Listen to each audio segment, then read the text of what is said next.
ਮਿੰਟੂ ਜੀ, ਗੱਲਬਾਤ ਦਾ ਸਿਲਸਿਲਾ ਸ਼ੁਰੂ ਕਰੀਏ। ਜਗਦੀਸ਼ ਟਾਈਟਲਰ ਨੇ ਸਿੱਖ ਕਤਲੇਆਮ ਨੂੰ ਦੱਸਿਆ ਛੋਟੀ ਜਿਹੀ ਗੱਲ। ਜੀ ਦੇਖੋ, ਅੱਜ ਹੋਇਆ ਕੀ ਸੀਗਾ ਕਿ ਜਗਦੀਸ਼ ਟਾਈਟਲਰ ਨੇ ਪੇਸ਼ ਹੋਣਾ ਸੀਗਾ ਆਪਣੇ ਆਵਾਜ਼ ਦੇ ਨਮੂਨੇ ਦੇਣ ਵਾਸਤੇ।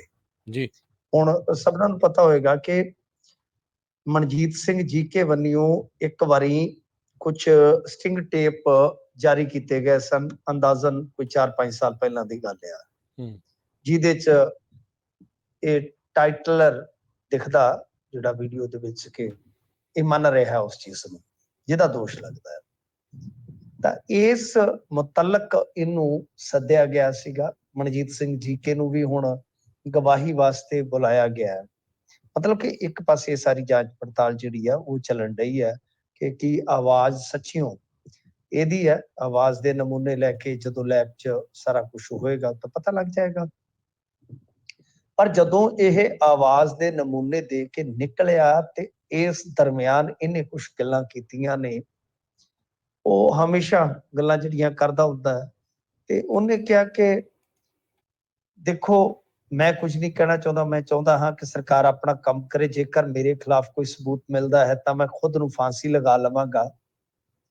ਤੇ ਉਹ ਕਹਿੰਦਾ ਅੱਗੇ, ਮੇਰੇ ਖਿਲਾਫ ਕੋਈ FIR ਦਰਜ ਨਹੀਂ ਕੀਤੀ ਗਈ, ਇਹ ਸਾਰੀਆਂ ਛੋਟੀਆਂ ਗੱਲਾਂ, ਜੇ ਸਬੂਤ ਹੈ ਤਾਂ ਮੈਂ ਖੁਦ ਨੂੰ ਫਾਂਸੀ ਦੇਣ ਲਈ ਤਿਆਰ ਹਾਂ। ਇਹ ਜੋ ਨਿਊਜ਼ 18 ਗਰੁੱਪ ਹੈ ਉਹਨਾਂ ਦੀ ਵੈਬਸਾਈਟ ਤੇ ਖਬਰ ਪਈ ਹੈ। ਮਤਲਬ ਕਿ ਇੱਥੇ ਉਹ ਕਹਿ ਰਿਹਾ ਕਿ ਛੋਟੀਆਂ ਗੱਲਾਂ, ਇਹ ਛੋਟੀ ਗੱਲ ਤੇ ਕਿਸੇ ਪਾਸਿਓਂ ਵੀ ਨਹੀਂ ਹੈਗੀ। ਜੇ ਕੋਈ ਵਿਅਕਤੀ ਇਸ ਤਰ੍ਹਾਂ ਦੇ ਦੋਸ਼ਾਂ ਦੇ ਵਿੱਚ, ਇਸ ਕਤਲੇਆਮ ਦੇ ਦੋਸ਼ਾਂ ਦੇ ਵਿੱਚ ਘਿਰਿਆ ਤੇ ਉਹ ਛੋਟੀ ਗੱਲ ਨਹੀਂ ਹੈਗੀ। ਉਹਦੀ ਨਜ਼ਰ ਦੇ ਵਿੱਚ ਉਹ ਕੀ ਹੈ, ਇਹ ਜੋ ਮਰਜ਼ੀ ਬਣਾਈ ਫਿਰੇ।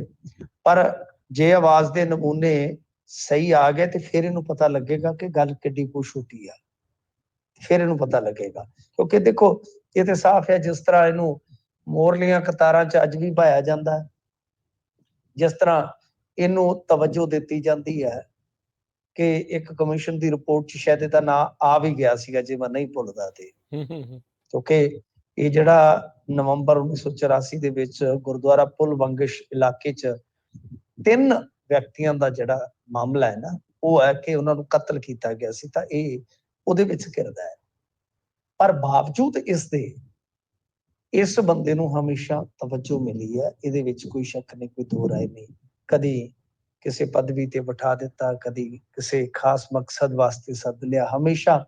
ਫਿਰ ਜਦੋਂ ਕਿਰਕਰੀ ਹੁੰਦੀ ਹੈ, ਜਦੋਂ ਘਿਰ ਜਾਂਦੇ ਆ ਤੇ ਉਦੋਂ ਇਹ ਕਿਤੇ ਨਾ ਕਿਤੇ ਕਦਮ ਜਿਹੜਾ ਪਿਛਾਂ ਨੂੰ ਖਿੱਚ ਲੈਂਦੇ ਆ। ਪਰ ਜੋ ਵੀ ਹੈ, ਜਿਸ ਤਰ੍ਹਾਂ ਇਹ ਮਰਜ਼ੀ ਕਹੀ ਜਾਵੇ, ਪਰ ਇਹ ਮਾਮਲਾ ਕੋਈ ਛੋਟਾ ਨਹੀਂ ਹੈਗਾ। ਹਾਂ, ਇਹਨਾਂ ਦੀ ਨਜ਼ਰ ਦੇ ਵਿੱਚ ਜੇ ਛੋਟਾ ਸੀ ਤੇ ਨਿਆਂ ਜਿਹੜਾ ਮਿਲਿਆ ਨਹੀਂ ਨਾ। ਜੇ ਸੱਚਮੁੱਚ ਕਾਂਗਰਸੀਆਂ ਦੀ ਨਜ਼ਰ ਦੇ ਵਿੱਚ, ਉਸ ਵੇਲੇ ਦੇ ਹਾਕਮਾਂ ਦੀ ਨਜ਼ਰ ਦੇ ਵਿੱਚ ਇੱਕ ਨਰਸੰਹਾਰ ਹੁੰਦਾ, ਇੱਕ ਕਤਲੇਆਮ ਹੁੰਦਾ, ਤਾਂ ਫਿਰ ਸ਼ਾਇਦ ਇਨਸਾਫ ਮਿਲ ਜਾਂਦਾ। ਕਿਉਂਕਿ ਇਹਨਾਂ ਦੇ ਨੁਕਤੇ ਨਿਗਾਹ ਤੋਂ ਤਾਂ ਅੱਜ ਵੀ ਉਹੀ ਚੀਜ਼ਾਂ ਜਿਹੜੀਆਂ ਇਹਨਾਂ ਦੀ ਜ਼ੁਬਾਨ ਤੇ ਪ੍ਰਗਟ ਹੋ ਰਹੀਆਂ ਨੇ ਨਾ। ਸੋ ਖੈਰ, ਜੋ ਵੀ ਹੈ, ਇੱਕ ਵਾਰੀ ਜਗਦੀਸ਼ ਟਾਈਟਲਰ ਨਮੂਨੇ ਦੇ ਆਇਆ ਆਵਾਜ਼ ਦੇ। ਹੁਣ ਵੇਖੋ ਅੱਗੇ ਕੀ ਹੁੰਦਾ ਹੈ।